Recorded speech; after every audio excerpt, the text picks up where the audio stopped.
Salut à tous, donc aujourd'hui on se retrouve pour une nouvelle urbex dans cette maison abandonnée en pleine campagne. C'était un couple de personnes âgées qui habitaient ce lieu, sauf qu'ils sont malheureusement décédés et depuis la maison est en train de dépérir. Et la seule entrée est par cette fenêtre. Et là il y a une vieille grange mais rien de très intéressant. Mais avant de rentrer, on va visiter le bas. Alors là, c'était un peu la cave à vin, avec une sorte de vieil enclos. On voit les barils de vin et les bouteilles, comme ici. Et donc les garages sont vides, il n'y a rien d'intéressant.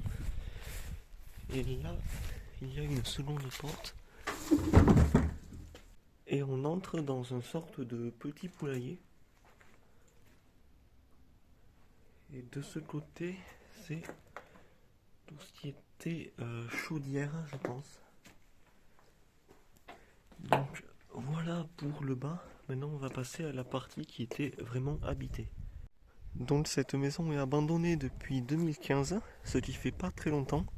Je connais la date grâce à tous les aliments qui restent à l'intérieur, car la maison est vraiment pleine.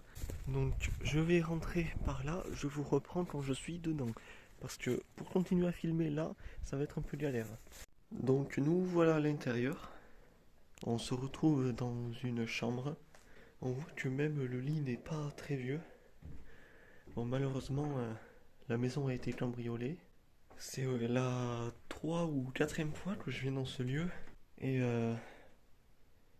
je l'ai connu en meilleure forme. On a une bouteille de pastis. Et là, il reste les photos de famille, donc je vais pas trop les montrer. Il y a quelque chose de très spécial. C'est que ici, il y a juste les toilettes. Il n'y a pas de douche. Genre dans toute la maison, il n'y a aucune douche. Il y a juste les toilettes et c'est tout. Donc c'est ce qui prouve que c'était des vieilles personnes qui n'avaient pas la même hygiène que nous aujourd'hui. Donc là on se retrouve dans le salon aussi, la cuisine.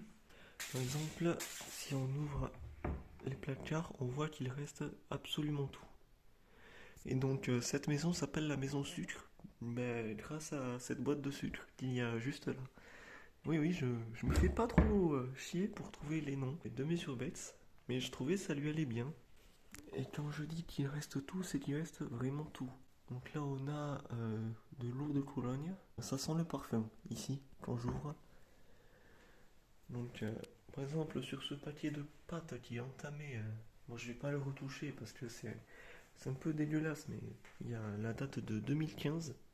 Les curly datent de 2006, sauf que ils étaient déjà périmés avant l'abandon du lieu. C'est pour ça qu'il faut toujours regarder plusieurs dates pour être sûr.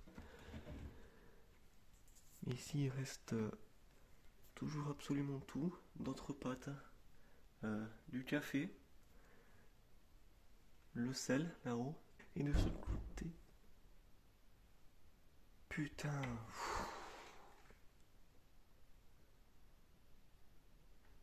Ah, c'est très rassurant ça. Ça, je l'ai eu à la caméra, ça. Oh, la porte qui bouge toute seule. Ah ouais, je sens le courant d'air. Bon, je vais la fermer. Hein. Elle se ferme pas. Bon, c'est pas grave. Purée. Ça m'a fait des frissons. Donc je disais, ce côté, c'est le vinaigre et l'huile. Putain, il y a des bruits bizarres. Bon, je l'ai déjà visité juste avant, donc je sais qu'il n'y a personne. J'en suis 100% sûr. Mais les courants d'air me font flipper. On a une belle lampe au centre de la pièce. Donc ici, bon la porte tu arrêtes maintenant s'il te plaît. Donc ici nous avons une vieille cuisine. Et là un cellier. Avec un vieux frigo. Et il y a encore des affaires étendues. Comme si le départ était brutal. C'est généralement... Et le frigo est bien sûr plein. Bon, je vais refermer. Heureusement, il n'y a plus l'odeur, mais Voilà, c'est toujours déconseillé d'ouvrir les frigos en urbex. Et là, on peut voir que cette maison a des problèmes de sol. On voit ici que ça commence à s'affaisser. On va le voir à d'autres endroits aussi. Donc, on a vraiment une cuisine dans son jus. Toujours avec tout de rempli. Bon, là, ça s'est un peu effondré. La maison commence petit à petit à prendre l'eau, malheureusement. Et là, nous allons dans le salon et on peut voir une très grosse fissure sur le mur qui a fait onduler tout le parquet. Je l'ai toujours connu comme ça, mais je pense que la maison a soit été un peu mal construite, soit sur un sol qui s'est affaissé avec le temps. Ce qui explique aussi sans doute une partie de l'abandon, les héritiers n'ayant peut-être pas voulu reprendre le lieu suite à ces problèmes-là. Et là, nous pouvons voir une photo du lieu quand il était utilisé avant. On voit qu'il était en bien meilleur état.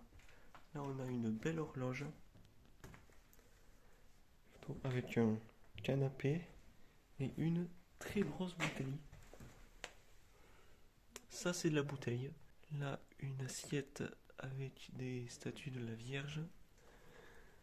Là, des pots de confiture. Donc, il faisait la confiture. Il en reste encore ici, justement. Qui date de 2012. Donc, il y a un pot de confiture de 2012. Ici, de la groseille de 2001.